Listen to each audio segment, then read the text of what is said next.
Hi, I'm Timothy. In this episode, I'll cover YouTubers who plan to prank people for content, only for the consequences to follow them instead.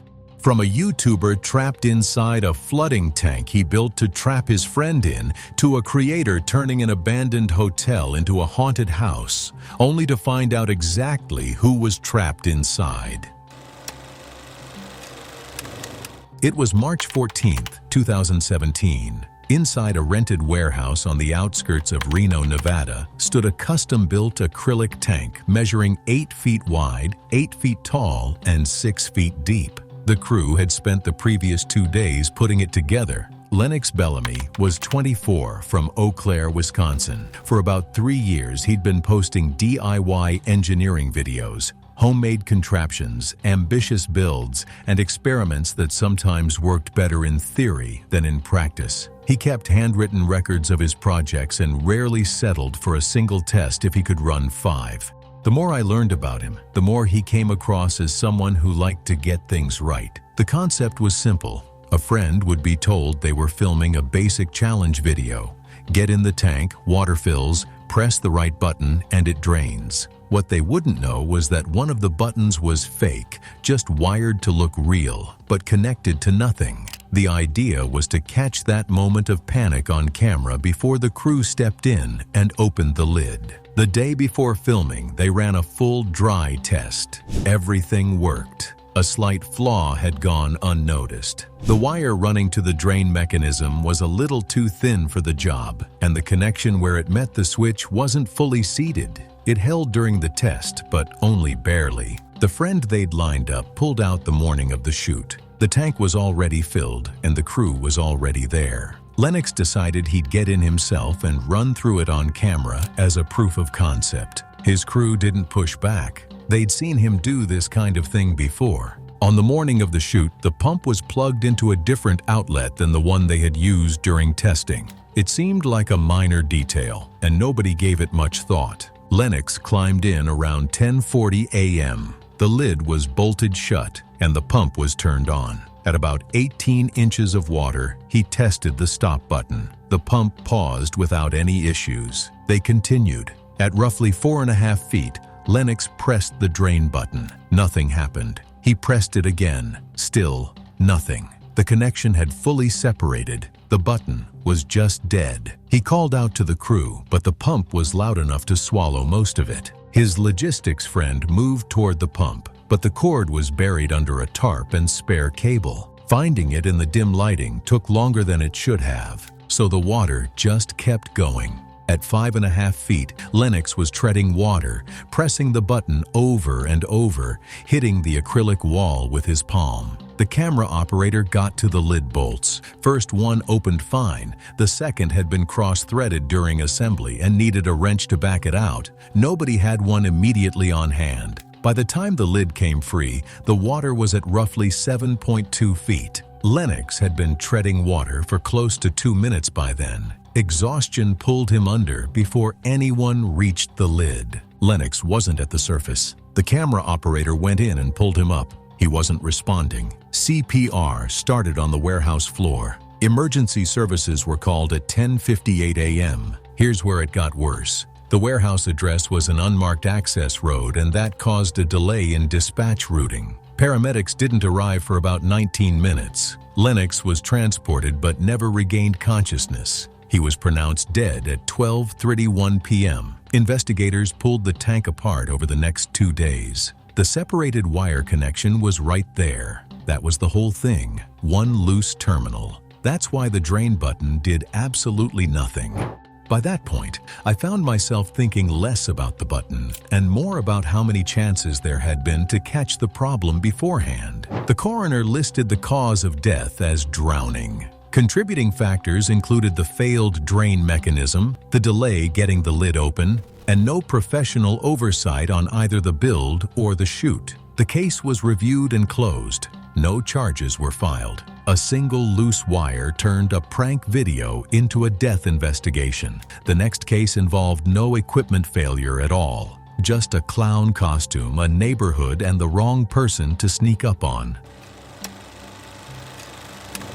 It was October 22, 2016. Akron, Ohio had been on edge for weeks. Reports of people dressed as clowns appearing near schools, sidewalks, and wooded areas had been spreading across social media and local news. Several incidents had already led to police calls.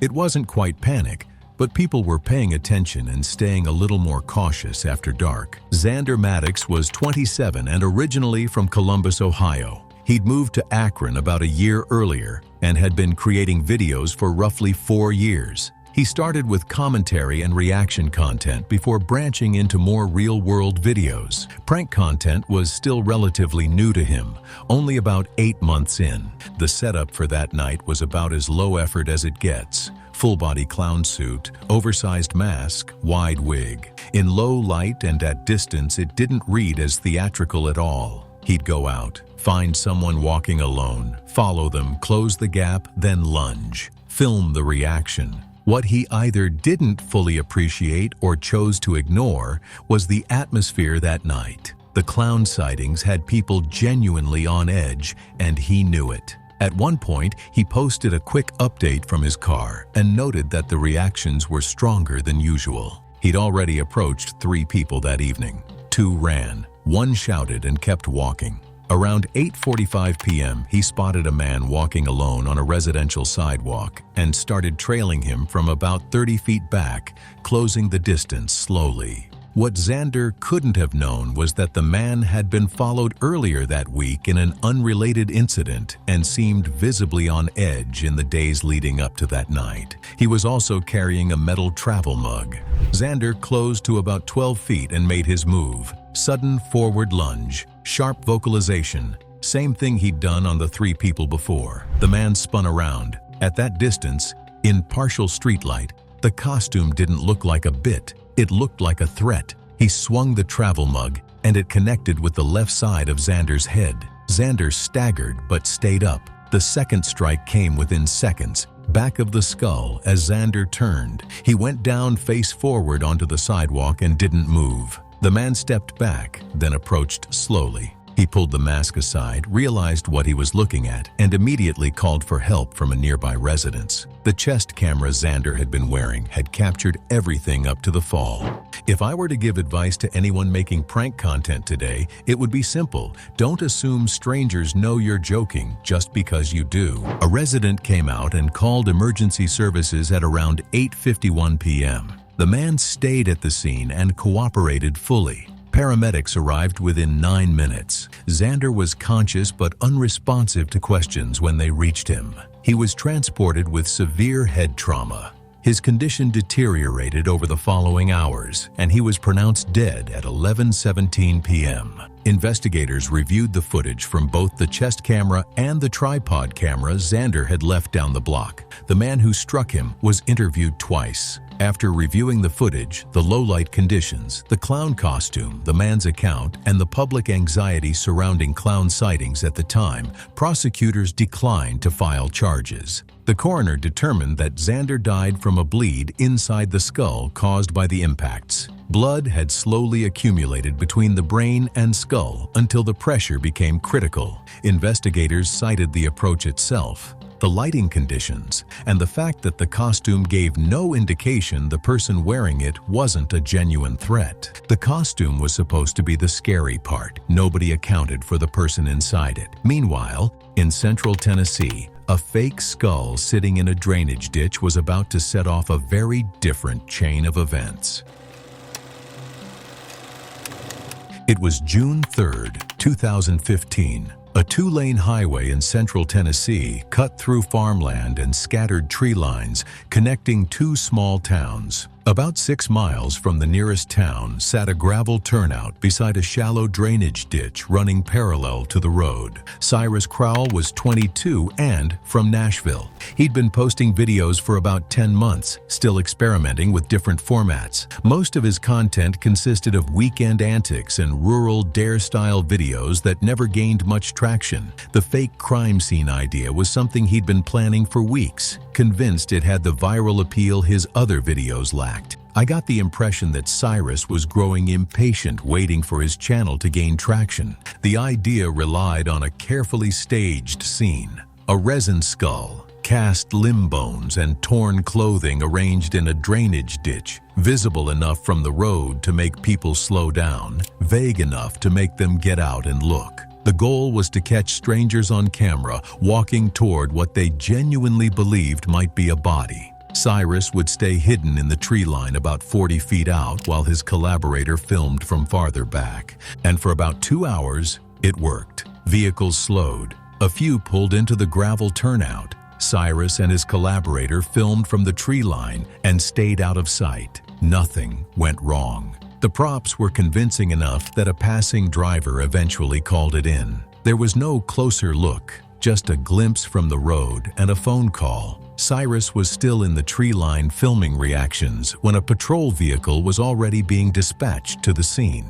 Around 3:20 p.m., Cyrus noticed the skull prop had shifted in the ditch, not sitting right anymore, not visible enough from the road to get the reaction he wanted. He decided to go fix it himself rather than wait. He moved out of the tree line toward the ditch. He crouched down at the edge to reposition the skull. A patrol vehicle responding to the earlier call was coming in from the south at road speed. Nothing urgent about the dispatch, just a welfare check on what a driver had described as possible remains. At the same time, a pickup truck had slowed and was pulling into the turnout from the north, and the angle it came in at partially cut off the sight line between the patrol vehicle and the area where Cyrus was crouching, low to the ground, partially obscured, right on the boundary between the gravel and the road edge. The officer's attention was already on the ditch, scanning for whatever the caller had reported. Cyrus wasn't picked up until he stood and stepped back directly into the travel lane. By then, the vehicle was within about 80 feet. The brakes went on hard, but there wasn't enough road left. The front quarter caught Cyrus as he stood and stepped back. He was thrown roughly 15 feet and came down in the ditch. His collaborator saw the whole thing from the tree line. The officer called for medical assistance immediately. The collaborator came out and identified himself. By road, the nearest trauma-capable facility was over an hour away. Air transport was requested and responded. Cyrus was alive when the helicopter reached him, eyes open but not tracking. He lost consciousness before they got him off the ground. He died during surgery that evening at around 6:40 p.m. And that was how a prank designed to imitate an emergency eventually created a real one. Both cameras were collected. GPS data from the patrol vehicle and time-stamped footage allowed investigators to piece together the full sequence: the civilian call, the dispatch, the vehicle's route, and exactly when Cyrus moved out of the tree line. The coroner recorded the cause of death as severe internal injuries, damage to organs and blood vessels in the abdominal cavity that couldn't be repaired in time. What the investigation kept coming back to was the timing. The civilian call had been made well before Cyrus ever stepped out of that tree line. The response was already in motion. He just didn't know it. Sometimes the thing that goes wrong isn't the setup, it's the fix. In Charlotte, a woman wasn't getting the reaction she wanted from a dummy dressed like a construction worker, so she moved it closer to active equipment. It was August 9th, 2016. A commercial construction site on the outskirts of Charlotte, North Carolina, was in the framing phase of a multi-unit residential development, 4 acres of active ground. Equipment had been running since 6:30 a.m. Temporary fencing lined the perimeter. 2 vehicle access gates in use by contractors throughout the day. Talia Moreau was 26 and originally from Asheville. She'd been making videos for about 5 years, longer than most people in her circle. Her content had shifted from cooking to travel to lifestyle before she found more success with hidden camera and staged reaction videos. The format seemed to suit her far better than anything she'd tried before. The dummy was the centerpiece of the prank. Built from foam core and weighted with sand, it stood about 5 feet 10 inches and held a natural slumped posture. A hard hat and work vest made it look enough like a real worker to draw a second glance. The plan was to leave it on site and capture workers' reactions when they thought a colleague was down. Honestly, compared to some of the other ideas in this episode, this one is genuinely funny. They got in through a gap in the temporary fencing on the western edge at around 7:50 a.m., shortly after the morning shift started, placed the dummy near a lumber stack in the central staging area, and pulled back behind a partially framed wall about 30 feet away to film.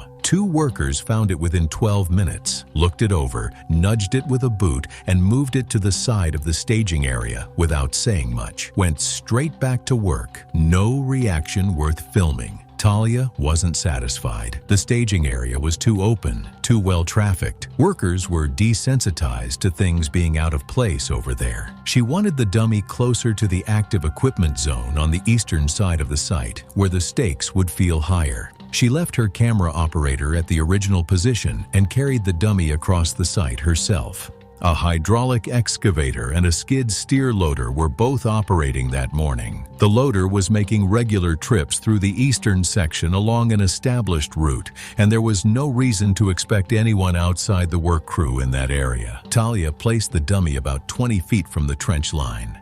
The excavator had been running continuously, and the site noise was constant enough that individual machines didn't stand out. She turned to signal her camera operator across the site. At the same moment, the skid steer came around the corner of a framed structure along its usual route. The framing blocked the operator's view until he cleared the turn. By the time Talia came into sight, she was directly in the loader's path. The machine struck her and knocked her to the ground. The front wheel rolled over her lower body before the operator stopped. Workers nearby responded immediately. The site foreman called emergency services at approximately 8:34 a.m. Talia's camera operator heard the impact from across the site and came running. Emergency services arrived in about 11 minutes. Talia was unresponsive by the time they reached her. She was transported to a trauma center and died from her injuries at approximately 1:15 p.m. Footage from both cameras was collected. Investigators also reconstructed the skid steer's path using worker statements and ground markings and documented the gap in the perimeter fence. What really gets me is that she wasn't trying to do anything more dangerous. She was just trying to get a better reaction. The investigation found nothing unusual about the site's operations that morning. The loader had been following the same route all day, and the operator had no reason to expect anyone in that section. Investigators ultimately focused on the fencing gap that allowed Talia and her camera operator onto the site. The contractor received a citation. The coroner determined that Talia died from severe crush injuries, and the death was ruled accidental. Indeed, a non-reaction can be just as dangerous as a bad one. In central Iowa, a woman stepped into a grain bin for a video and quickly found herself trapped in a situation she couldn't escape. It was July 28, 2014. A privately owned grain storage facility in central Iowa sat at the edge of a soybean field, about 3 miles from the nearest paved road. 4 steel grain bins on flat, open land. The largest one stood roughly 40 feet tall, with a 30-foot diameter. The facility was between harvest cycles. Leftover stock from the previous season still sitting in the bins, untouched. Lucy Salcedo was 23 and from Ames. She'd been posting videos for about 8 months and was still treating the channel more like an experiment than a career. Most of her content revolved around the outdoors, things like foraging, creek exploration, and rural dares. Having grown up around farms, she was comfortable in agricultural settings, perhaps a little too comfortable. She brought along a friend from high school to help film. The concept was to stage a scare for her friend. Lucy would climb into the bin, pretend to get stuck, and film her friend's reaction through the hatch before revealing it. The grain was just the setting. She'd step in, sink a few inches for effect, and step back out. However, I don't think Lucy ever expected the grain itself to become the danger. The bin held about 14 feet of corn. What neither of them realized was that a hard crust had formed across the surface, covering a hollow space created by spoilage underneath. From above, it looked completely solid. Lucy's friend stayed outside while she climbed in through a side hatch and stepped onto the grain. At first, it shifted slightly beneath her feet. Then, it kept shifting. As the crust gave way, she began sinking. Within about 90 seconds, she was buried to mid-thigh. Initially, she treated it like part of the video. Then she tried to pull a leg free and couldn't. Grain doesn't behave like quicksand. It flows downward and inward, and once enough of it surrounds a person, the lateral pressure becomes enormous, far more than leg strength can push against. Her friend came to the hatch but couldn't reach her from the entry point, even braced against the frame, still about 4 feet short. Lucy kept sinking. The whole time, I kept hoping her friend would somehow be able to pull her out. The thought of watching that happen and being unable to stop it is genuinely heartbreaking. By roughly 4 minutes in, Lucy was buried to the waist and couldn't move her lower body. Grain engulfment doesn't work like quicksand. Once enough grain surrounds a person, pulling themselves out becomes nearly impossible. Her friend threw a tow strap from a nearby vehicle into the bin anyway. Lucy grabbed it and pulled. The strap moved slightly, but she couldn't generate enough force from the waist down to make any difference. The grain reached her chest at around the 6-minute mark. Breathing was getting harder. The pressure on her ribcage was restricting how far her lungs could expand with each breath. She was still talking. Her friend left to drive to the nearest neighboring property to call for help. The void beneath the crust had fully collapsed by this point, which slowed the rate of sinking but didn't stop it. By the time her friend came back with another adult roughly 22 minutes later, the grain was at Lucy's chin and she wasn't responding. The call for help went out at around 11:14 a.m. Specialized grain rescue equipment wasn't available locally, and the nearest team had to come from another county more than 60 miles away. By the time they arrived, Lucy had been unresponsive for an estimated 45 minutes and was pronounced dead at the scene. Investigators reviewed both cameras, documented the hidden void beneath the grain crust, and confirmed the entry hatch had simply been left unsecured. The property owner had not given permission to access the bins and was not held liable. Lucy's friend was not charged. The coroner determined that Lucy died from chest compression and airway obstruction caused by the grain. Death was estimated to have occurred roughly 30 to 40 minutes after she first became trapped. This story proves that sometimes the danger isn't in what you don't know, it's in what you think you already do. Elsewhere in rural Pennsylvania, a man spent 2 days wiring an abandoned hotel for a haunted prank, but the wiring behind the walls was a different story.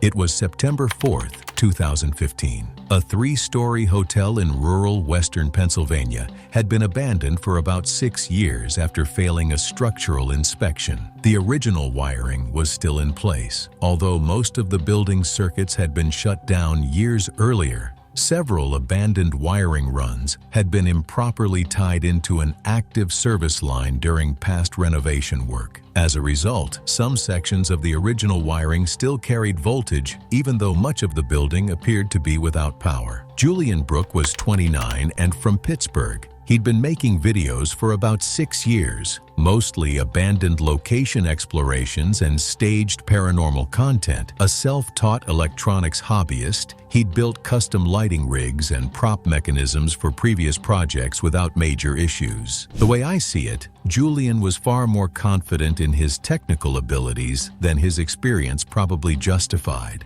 The plan was ambitious. Julian had rigged flickering hallway lights, a motorized door, and a motion-triggered fog machine throughout the second floor. He planned to bring in a group of friends without explaining the setup and film their reactions. The idea was a slow build, lights flickering, a door moving on its own, and a fog machine activating at just the right moment. Each effect was timed to build on the last. He'd done reaction-based content before, But nothing on this scale. This was supposed to be the video that showed what he was capable of. What Julian didn't realize was that the hotel's original aluminum wiring had deteriorated over decades. Several junction boxes had been left exposed during an abandoned renovation years earlier, leaving loose electrical connections hidden behind partially removed wall panels. He'd spent the previous day running his own wiring through the same floor without knowing it. He arrived alone around 10 a.m. and energized the circuit powering his prank effects,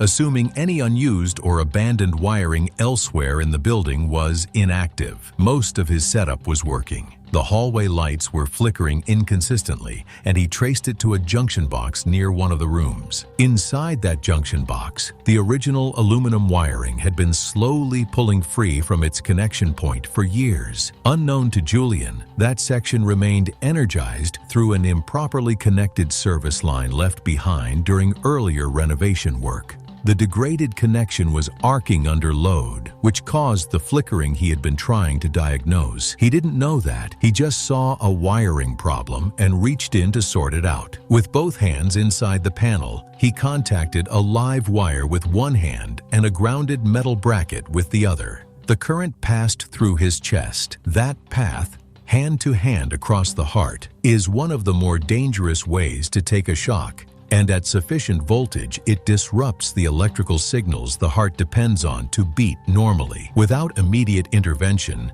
that kind of shock is often fatal. Julian's body locked up and he collapsed into the hallway wall before falling to the floor. The breaker never tripped. It was an older system that responded slowly, and the fault current wasn't high enough to trigger it. The group arrived from Pittsburgh just before noon. The first person through the door found Julian lying on the hallway floor about 15 feet inside. Emergency services were called almost immediately. Responders arrived in roughly 18 minutes. The building's power was shut off at the exterior panel before anyone entered. Julian had no pulse. Resuscitation was attempted on scene and continued during transport. He was pronounced dead at 1:08 p.m. The wiring diagram Julian had sketched out was found in his bag in the hallway. Investigators used it alongside the physical evidence to map exactly where his setup intersected with the building's original circuit. It told a clear enough story without needing much else.